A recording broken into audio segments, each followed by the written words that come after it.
NIM 2023-1018 dari rekan saya. Saya Tania Renisa dengan NIM 2023-1020. Di sini kami akan mempresentasikan materi kami mengenai kebutuhan gizi ataupun nutrition. Adapun ini merupakan mata kuliah ilmu gizi dan kesehatan dengan dosen pengaku Bapak Arif Mutakin MPD. Mari kita saksikan. Nah, di sini ada beberapa pokok pembahasan. Yang pertama yaitu pengertian nutrisi, yang kedua jenis-jenis nutrisi, yang ketiga kebutuhan energi, yang keempat angka kecukupan gizi atau AKG, kelima yaitu penaksiran nilai BMR, yang keenam yaitu keseimbangan nutrisi, ketujuh yaitu permasalahan nutrisi, dan yang terakhir adalah faktor permasalahan. Nah, baik, yang pertama yaitu apa sih yang dimaksud dengan nutrisi? Nah, jadi nutrisi itu berasal dari kata nutrition, yang mana sering kita kenal dengan ucapan gizi, yang mana ini memiliki makna yaitu sebagai makanan yang menyehatkan. Nah, ini menurut Hidayah 2022.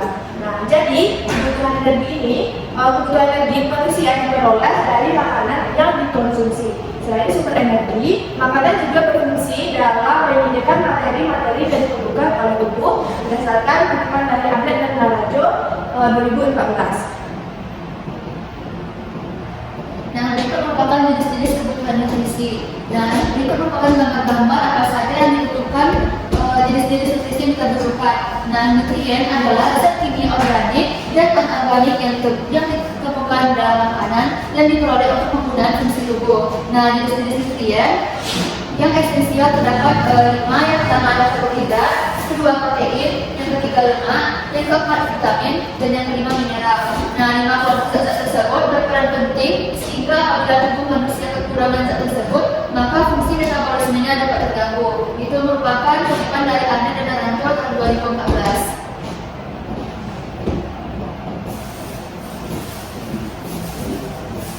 Nah, kita membahas mengenai kebutuhan dari energi.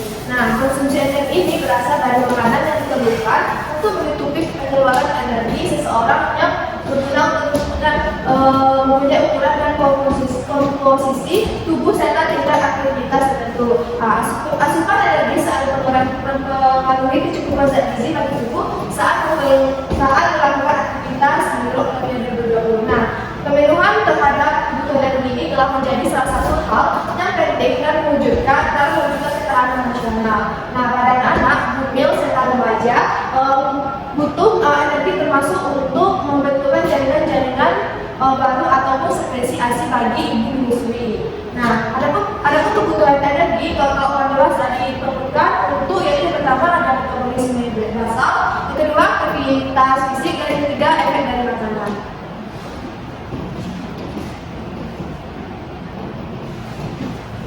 Nah, selanjutnya adalah kebutuhan energi. Nah, kebutuhan energi itu dipengaruhi oleh beberapa faktor. Yang pertama itu ada aktivitas fisik, yang kedua jenis kelamin, laki-laki lebih besar kebutuhan energinya daripada perempuan, yang ketiga yaitu umur, usia pertumbuhan, dan memerlukan energi yang lebih besar. Yang ketiga yaitu yang keempat yaitu komposisi tubuh, yang kelima yaitu kondisi fisiologi, seperti ibu yang hamil menyusui memerlukan energi yang lebih besar. Nah, energi ini merupakan salah satu hasil metabolisme karbohidrat, protein, dan lemak. Nah, energi ini berfungsi sebagai zat tenaga untuk metabolisme, pertumbuhan, pengaturan suhu, dan kegiatan fisik. Menurut Hadiansyah, di LDH tahun 2012. Nah, bagaimana angka kecukupan gizi? Nah, jadi angka kecukupan gizi atau yang sering disebut AKG berguna sebagai patokan dalam penilaian dan perencanaan konsumsi pangan serta basis dalam perumusan acuan tabel gizi. Nah, di sini ada tabel yaitu tabel angka kecukupan gizi atau AKG pada tahun 2013, yaitu untuk anak dari usia 0 sampai 6 bulan yaitu mempunyai angka kecukupan gizinya yaitu 550, sampai untuk 7 sampai 9 tahun yaitu mempunyai angka kecukupan AKG-nya 1850, serta pria dari umur 10 sampai 80 tahun itu bisa mencapai 15.505, dan wanita dengan wanita serta bumil atau busui yaitu 2.000 sampai 1.425. Nah, selanjutnya itu rumus untuk menaksir nilai BMR dari berat badan. Nah, BMR itu adalah pendidikan dari bahasa metabolic rate, adalah kalori yang dibutuhkan tubuh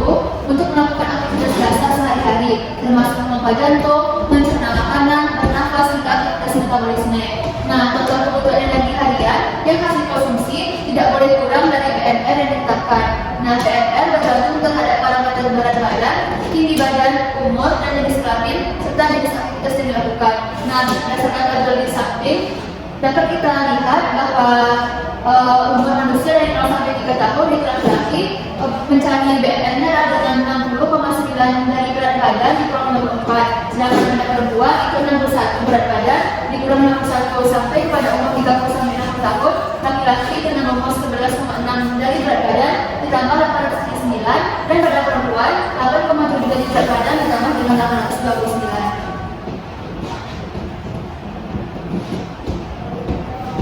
Nah, selanjutnya yaitu menaksir kebutuhan energi bagi orang dewasa menurut berat badan, tinggi badan, umur, dan aktivitasnya. Jadi berdasarkan menurut Harris Benedict, yaitu formula perhitungan BMR dapat dihitung dalam formula sebagai berikutnya, yaitu BN ini merupakan pengeluaran energi basal dengan manusia dengan 6,5 ditambah dengan 13,7 W. Nah, ini beratnya ditambah 5 dengan tinggi badannya, nah dikurang dengan umurnya. Nah, serta kalau untuk wanita yaitu umurnya yaitu 5,5 ditambah 9,6 berat badan ditambah 1,7 tinggi dan dikurangi dengan 5,7 umurnya.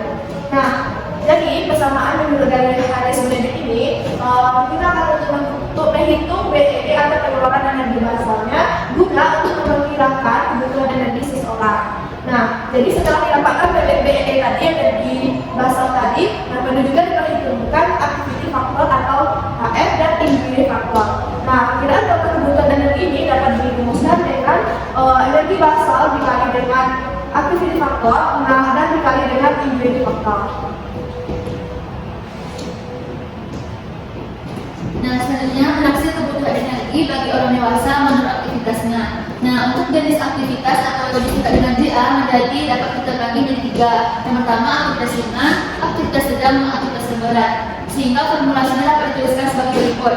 Dapat kita lihat pada tabel di atas. Pada aktivitas ringan, laki-laki dengan jenis kelamin laki-laki itu kebutuhan energinya 1,56 dikali BMR dan perempuan 1,5 dikali BMR. Untuk aktivitas sedang, laki-laki itu 1,76 dikali BMR dan perempuan 1,70 dikali BMR. Dan yang terakhir pada aktivitas berat, laki-laki 2,10 dikali BMR dan perempuan 2 dikali BMR.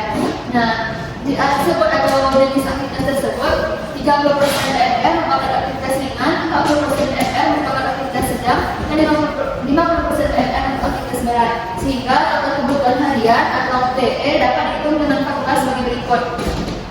Kebutuhan harian sama dengan BMR ditambah JA. Nah, itu merupakan tambah dari kebutuhan berdasarkan aktivitas manusia.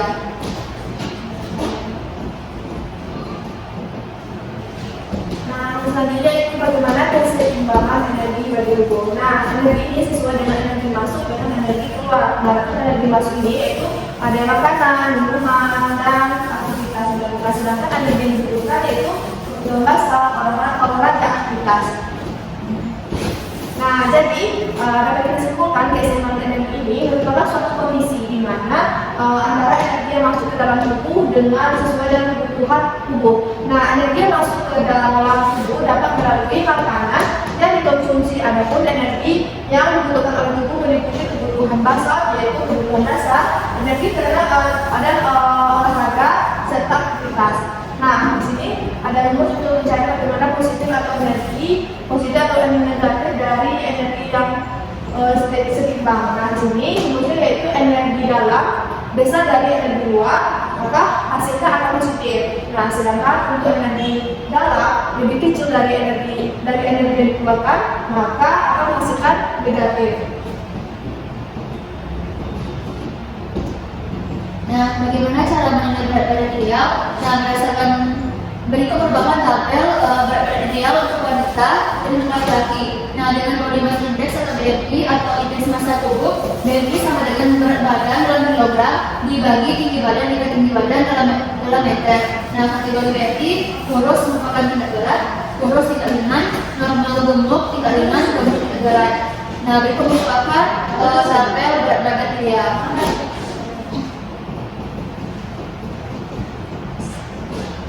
Nah, selanjutnya yaitu nutrisi dan gizi buruk. Nah, permasalahan yang pada saat sekarang ini masih banyak masalah permasalahan penting tentang mengenai gizi dulu. Nah, kita bahas pertama. Nah, jadi yang pertama itu adalah gizi dulu. Nah, gizi dulu ini merupakan salah satu masalah yang penanganannya sangat serius. Nah, jadi permasalahan gizi pada remaja di berbagai negara mengalami hal yang serupa. Nah, salah satu contoh dari kekurangan gizi atau gizi buruk ini yaitu pertama adalah kekurangan gizi. Nah, pada gizinya yaitu berat badannya 10-20% di bawah normal. Nah, di badan di bawah ideal adanya kelemahan dan nyeri tekan pada otot dan adanya penurunan ataupun albumin sindrom. Nah, yang kedua yaitu gizi buruk ini ditandai dengan juga kelebihan gizi atau kelebihan nutrisi. Nah, tanda klinisnya yaitu BB-nya lebih dari 10-20% dari berat badan, obesitas, aktivitas menurun dan menurun, lipatan kulitnya lebih dari 15 mm dan pada pria 25 mm pada wanita. Nah, yang ketiga itu obesitas. Nah, obesitas ini yaitu memiliki berat badan yang mencapai lebih dari 20% tadi dari BB normal. Nah, bisa kita lihat daripada gambar di samping ini. Yang pertama adalah gambar kekurangan gizi, yang kedua adalah kelebihan nutrisi. Nah, itu sesuai dengan ciri dialami peneliti tadi, yaitu pada gambar pertama bisa kita lihat pada badannya yaitu mengalami kekurusan dan bisa kita lihat berat badannya di bawah dari 20% dari berat badan normal. Dan gambar yang sebelumnya yaitu berat badan yang melebihi 20%. Sebenarnya ciri-cirinya di sini memiliki berat badan yang lebih. Nah, yang keempat merupakan malnutrisi. Nah, dapat pada gambar, malnutrisi itu adalah gizi buruk atau kekurangan energi protein. Nah, kekurangan ini dari zat-zat makanan, terutama dari protein dan karbohidrat. Nah, hal ini dapat mempengaruhi pertumbuhan, perkembangan dan kognisi, serta dapat memperlambat proses penyembuhan. Nah, tipe-tipe malnutrisi ini terbagi menjadi 3. Yang pertama itu ada defisiensi nutrien. Nah, contohnya itu kurang makan buah-buahan, sayuran, sehingga dapat menyebabkan kekurangan vitamin C dan dapat mengakibatkan peradangan pada gusi. Nah, yang kedua itu marasmus, kekurangan protein dan kalori sehingga terjadinya pembongkaran lemak tubuh dan otot. Nah, cirinya seperti berpunca dan sangat kurus. Nah, yang ketiga yaitu kwashiorkor, merupakan kekurangan protein karena diet yang kurang protein akan disebabkan karena protein yang hilang secara fisiologis. Nah, ciri-cirinya yaitu lemah, agak krasis, hati membesar. Nah, itu merupakan dampak dari malnutrisi. Dapat dilihat dari gambar, sama dengan kekurangan gizi tadi, malnutrisi ini memiliki ciri-ciri anak yang memiliki berat badan di bawah dari berat badan normal.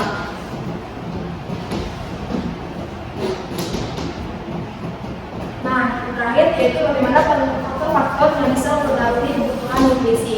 Nah, di sini ada 5 faktor. Yang pertama yaitu pengetahuan. Nah, pengetahuan yang kurang dan manfaat makanan bergizi dapat mempengaruhi pola konsumsi seseorang untuk mengkonsumsi makanan secara berlebih. Yang kedua yaitu prasangka. Nah, prasangka buruk terhadap beberapa jenis bahan makanan sehingga dapat mempengaruhi gizi seseorang. Nah, ketiga itu suatu kebiasaan. Adalah kebiasaan yang merugikan ataupun pantangan terhadap makanan. Yang keempat yaitu kesukaan. Nah, kesukaan yang berlebihan terhadap satu jenis makanan dapat mengakibatkan kurangnya variasi makanan sehingga tubuh tidak memperoleh zat-zat yang dibutuhkan secara cukup. Dan yang kelima adalah ekonomi. Status ekonomi dapat mempengaruhi perubahan status gizi karena penyediaan makanan bergizi membutuhkan pendanaan yang tidak sedikit. Di sini kami ada membuat sebuah poster yaitu tentang stunting. Nah, dapat kita ketahui kalau stunting merupakan gangguan pertumbuhan akibat kekurangan gizi ditandai dengan tinggi badan di bawah standar. Nah, beberapa penyebab stunting yang pertama adalah kurang gizi atau malnutrisi. Nah, yang kedua yaitu faktor dari pola asuh. Nah, yang ketiga yaitu ada sanitasi dan bagaimana mencegah stunting ini yaitu kita harus memenuhi asupan karbohidrat serta asupan dari protein dan asupan kalsium. Nah, berikut merupakan poster lengkap dari cegah stunting. Baik, sama-sama kita ketahui sangat-sangat perlu kita mencegah stunting dari anak dalam kandungan bayi, baik itu bumil, busui, dan baik pun kita masih remaja agar dapat mengonsumsi tablet darah. Nah, sekali lagi kami tegaskan, ayo cegah stunting. Nah, baiklah, itulah tadi sudah kami jelaskan apa yang dimaksud dengan kebutuhan energi. Nah, dan sudah kami sediakan terkait dengan poster yaitu kebutuhan nutrisi, yaitu ada permasalahan stunting. Nah, cukup sekian presentasi kami. Apabila ada kesalahan kami mohon maaf. Kami tutup. Wassalamualaikum warahmatullahi wabarakatuh.